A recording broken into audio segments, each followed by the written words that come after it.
अस्सलाम वालेकुम। कैसे हैं आप सब? उम्मीद है खैरियत से होंगे जी। पहले तो माज़रत के 2 दिन मैं लेक्चर नहीं दे सकी। एक्चुअली मेरे बेटे की तबीयत ख़राब थी तो उसके लिए माज़रत बहुत बहुत। तो अब वो काफ़ी ठीक है, अल्लाह का शुक्र है। और मैं आउट ऑफ सिटी थी, हॉस्पिटल गई हुई थी ना, तो इस वजह से मैं लेक्चर अपलोड नहीं कर सकी।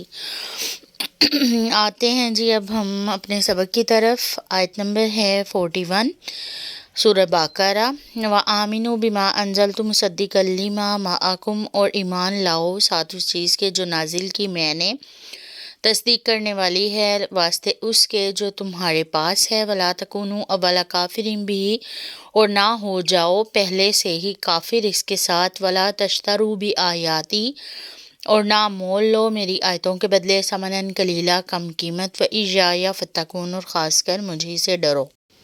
इस आयत में अहले किताब को ना कुरान पे ईमान लाने का कहा जा रहा है। कुरान पाक पहली किताबों की तस्दीक करता है कि वो अल्लाह से नाजिल की गई हैं और उनमें भी ईमान और अल्लाह के हुक्म बयान थे, ईमान लाने का जिक्र था, वो सारा कुछ तस्दीक करता है। मगर अब वो किताबें लोगों ने तब्दील कर दी हैं, अब हम कुरान के अलावा कोई किताब पढ़ नहीं सकते। इस आयत में ये कहा गया है कि कुरान पे ईमान लेके आओ, पहले ही काफिर ना हो जाओ। यानी कुरान सुनो कि इसमें बयान क्या है, पहले ही कुफर ना करने लग जाओ, पहले बात सुन लो।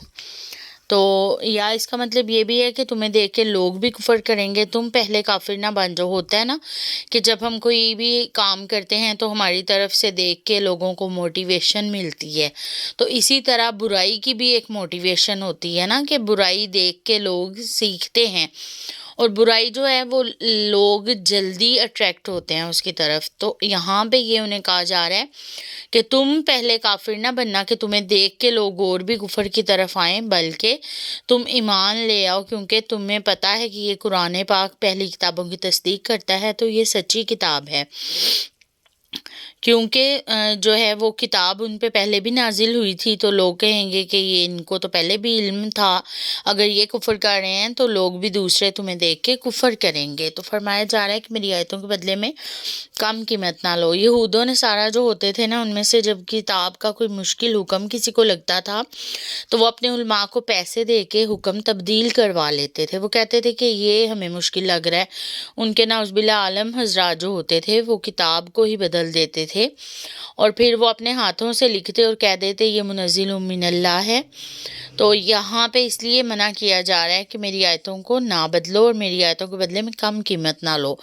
इसका हरगिज़ ये मतलब नहीं है कि कीमत अगर ज़्यादा मिले तो आयत नाउज़ुबिल्लाह बदल दो, बल्कि नबी सल्लल्लाहु अलैहि वसल्लम ने फरमाया कि पूरी दुनिया का माल भी अगर एक आयत के बदले में मिल रहा हो ना, तो वो पूरी दुनिया का माल आयत के मुकाबले में कम कीमत है।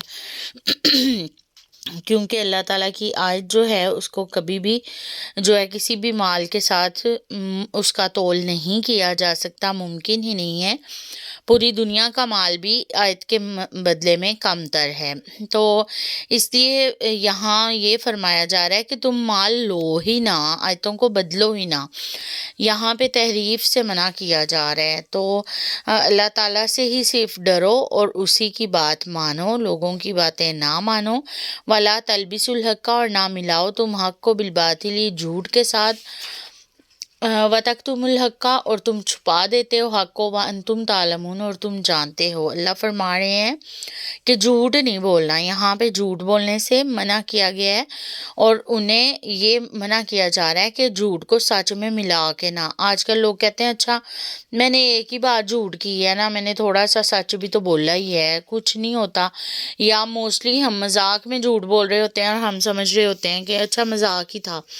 हालांकि झूठ जैसे भी बोला जाए, झूठ तो झूठ ही है ना, हमने नाम चेंज कर लिए हैं। तो यहाँ पे मना किया जा रहा है कि लोग तुम्हारे झूठ को सच ना समझ लें, सच को छुपाओ ना। अहले किताब जो अमीर लोग होते थे वो जब आयतें अपनी वो बदलवा लेते थे ना, तो अल्लाह के नाजिल करदा सच में ही अपना झूठ मिला के वो बदलते थे और लोगों से कहते थे कि ये अल्लाह की तरफ से है। तो उन्होंने जैसे नबी सल्लल्लाहु अलैहि वसल्लम को भी पहचान लिया था, क्योंकि उनकी निशानियां बताई गई थी तौरात इंजील में, तो इसके बावजूद ईमान नहीं लाए और हक को छुपा लिया। तो इस आयत में यही मना किया जा रहा है कि तुम हक को जानते होते हो लेकिन तुम छुपा लेते हो। यह अहले किताब का ही तज़किरा ذکر ہے، لیکن اہل کتاب کا ذکر اللہ تعالیٰ قرآن پاک میں بار بار اس لیے کر رہے ہیں کیونکہ جو ہے آج کل کے دور میں اہل کتاب والی عادتیں بہت زیادہ ہیں لوگوں کو پڑی ہوئی. وہ سچ کو جھوٹ اور جھوٹ کو سچ ایسے وہ بنا کے بیان کرتے ہیں کہ سننے والا سمجھتا ہے کہ یہ جو بیان کر رہے ہیں وہ سچی ہی بات ہوگی. ٹھیک ہے، تو یہ اللہ معاف کرے، یہ اہل کتاب کا طریقہ ہے، تو ہمیں اس سے بچنا چاہیے.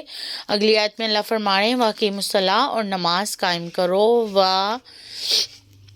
آت الزکا، اور زکوٰۃ دو، برکا وہ رکوع کرو، مع راکین، رکوع کرنے والوں کے ساتھ. اللہ فرما رہے ہیں کہ نماز اور زکوٰۃ کا اہتمام کرو. نماز اور زکوٰۃ کی اس آیت میں تلقین کی جا رہی ہے کہ ایمان کے بعد سب سے زیادہ نماز اور زکوٰۃ کا ہی حکم دیا گیا ہے.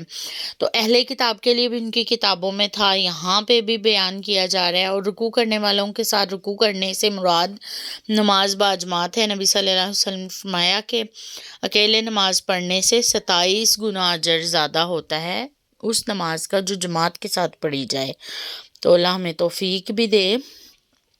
تو جو ہے یہ یہاں پہ نماز اور زکوٰۃ کی تلقین کی جا رہی ہے کہ تم یہ اہتمام اس کا کیا کرو اور اس سے منہ نہ موڑو. صدق اللہ العظیم.